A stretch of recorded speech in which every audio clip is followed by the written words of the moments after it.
group of friends and I set out on vacation towards a small town. We were lovers of the paranormal and unknown, so hearing that there had been many stories of spooky encounters here piqued our interest. Jake and Asher were my two buddies coming along. Jake was a tall and athletic guy who, for whatever reason, never cared to hang around his football buddies and instead came out with Asher and I on all of our strange adventures. Asher and I had the same sort of build, short and pudgy. He always tucked his long hair under his hat, or on a special occasion, tied it up in a ponytail if his parents wouldn't allow him to wear his hat. As we arrived outside the town, it seemed to be abandoned, or at least that no one had moved in there or even been born in the last century. Each store we drove past, the people inside pressed their face right up against the glass, staring into our souls. We stopped in front of a gas station to test our theory, when all of a sudden, the woman occupying the cash register turned towards us and started slamming her head on the glass. In between each thump on the window, her eyes continued to stare. Jake started screaming and crying like a little baby gripping onto Asher. "Make it stop!" he yelled. Then the glass broke as the woman came running towards us, slamming her head on the window of the car. She gripped onto the hairs sticking out of Asher's hat and pulled them right out of his head, taking his hat along with them. We sped off back to the highway, and as I looked out the rear window, I saw a horde of people with their eyes nearly popping out of their heads that were all cut up with glass like that woman.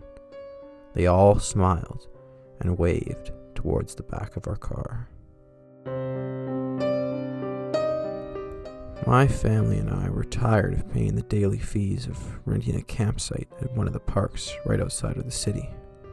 We decided to head out deeper into the deep woods of our country backroads. As we made our way out of town and onto the highway, we were all excited for some old-fashioned family fun. My dad drove the car as my mom played DJ in the passenger seat for our unlucky ears. My older brother Josh and I sat on either side of my newborn little sister Jamie, whose cries I would rather hear than my mom's 80s pop mix at that moment. My dad quickly realized we were low on gas for a full road trip. But as we all looked out the window for a small town, or even a sign warning us about the next one, there was nothing to be seen. Just the road, flat lands, and hills. We continued down the road, not wanting to turn back since we were so uncertain of where we even were at that moment. My dad wanted to give us the best likelihood of finding a town to fill up the tank instead of idling on the road. As we made our way over one of the steeper hills, we saw an old-fashioned town with a sign for a modern enough gas station. As we turned off the exit, a group of people on the perimeter of the town seemed to be shooing us away. My mom worried, but my dad didn't think past the gas sign. As we parked at the gas station, the people surrounded our car. "We warned you," they yelled. "No one can ever leave this town once you've entered the perimeter." "You people are crazy," my dad yelled back quickly, packing us into the car as we sped out past the exit sign that read, "See you soon." Everything went black until we spawned right back in the middle of the town. My older brother John and I were getting bored of our summer jobs and decided to request some time off. John was a real outdoorsman, always spending his time out on trails, looking for a new fishing spot. So we packed up the family van with our gear and headed out to a small lake town, a couple hours from our home. We arrived at the town shop, which was essentially a fast food, sit-down restaurant and a convenience store, all in one. I grabbed a couple energy drinks and asked a lady working the cash register for directions towards the nearest trail. She referred us to a map of the area with a rude, full-body shrug, clearly insulting that we couldn't see what was right in front of us. As I began to open the map in the car, my brother ripped it from my hand and crumpled it up. "That's what they give the city folk," he said. "The real fishing action is going to be what you can't find on the map." I laughed off his craziness as we drove down the main drag of the road and parked in a vacant lot.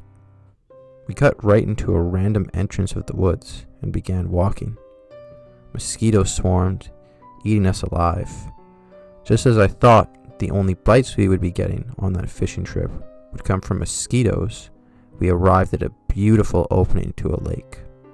My brother began to set up our gear with a proud smile on his face as I walked around this rock-filled area, finding some hieroglyphics on the wall, referring to a dark past of this town.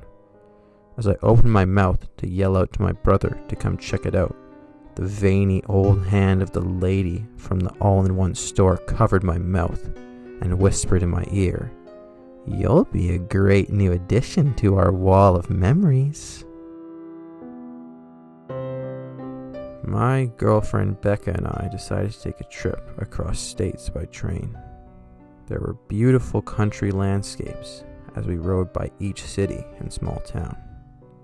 We started off in Ohio and had no specific intention on where our vacation would end. We had both taken off 2 months of work and saved up a good amount of money to last us through this trip across the country. At a certain point, the train began to move faster and no longer stopped at any of the stations. We continuously asked the attendants and other passengers if they noticed this phenomenon, but they would simply refer us to the view and tell us how lucky we were to be on this trip across centuries, whatever that meant. Becca and I became even more confused when we saw cowboys riding on horses, and the landscape starting to seem like it was from an older time in history. When the train finally came to a stop, I hopped off the train, with Becca following close behind me, but before she could exit the door, it slammed in her face, taking off again. I was left alone at an 18th century train station until a man in a button-up suit with a peg leg and eyeglasses approached me. In my hometown, it was very common for children to go missing. Kids wouldn't come home from school or play dates, and parents were simply left to blame each other, leading to generations of pain and suffering. I made it through my childhood in this unusual town, although I didn't get to see many of my closest friends grow old with me. This trauma from my childhood stuck with me, and unlike other people my age who had moved out to attend a university in the bigger cities across the country, the only job I could hold through my many addictions was tending gas pumps at the local station. I had my fair share of truckers and travelers stopping by to fill up, telling me how they couldn't wait to quickly escape this creepy place before a ghost child haunts their trailer. One night, as my friend Earl and I sat around drowning our sorrows, he told me how the other night he had heard a child's cry coming from the abandoned insane asylum on the outskirts of town. Having nothing to lose, I grabbed the keys to my mom's minivan and drove towards the asylum me and Earl discussed. On the way there, we spoke about how if we found some of the children, we could become famous, be featured on the national news, and even write a book together. As we parked out front the asylum, we heard screams and crying from the generations of children. We burst through the front door, only the smell and odor so strong it knocked us both unconscious. I woke up, tied in a straitjacket, staring at a child dressed as some sort of doctor, asking me about my mental health and what medications I may need. Growing up in a small town, there wasn't much to do other than get in trouble. Every weekend, my friends and I would head out into the woods or explore some abandoned building to see what or who we could find. On one particular weekend, we decided to sneak into the abandoned community pool and go for some late night swimming.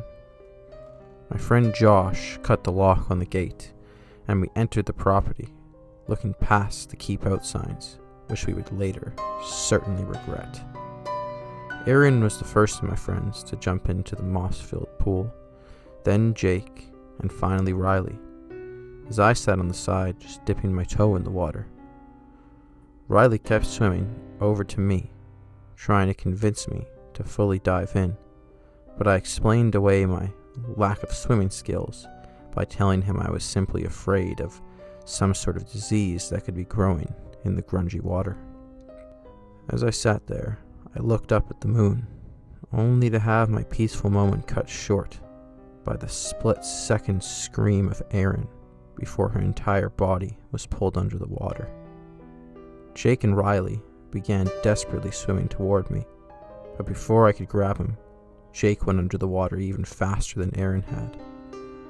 I grabbed Riley's hand to pull him up on the pool deck, but I found myself fighting with some sort of creature pulling him downward. Right as I thought I couldn't hold on any longer, I heard a voice growl from under the water. "Keep him." That moment, Riley was sent flying out of the water, landing on the pool deck and severely injuring his ankle. I helped him limp out of that haunted area around the pool, and as we left, the water shook with the same voice growling, "Stay away." We contacted our parents quickly and the town sheriff. They investigated that pool for the next week, finding what had happened or where they had gone. But all they found at the bottom of the pool was a drain hole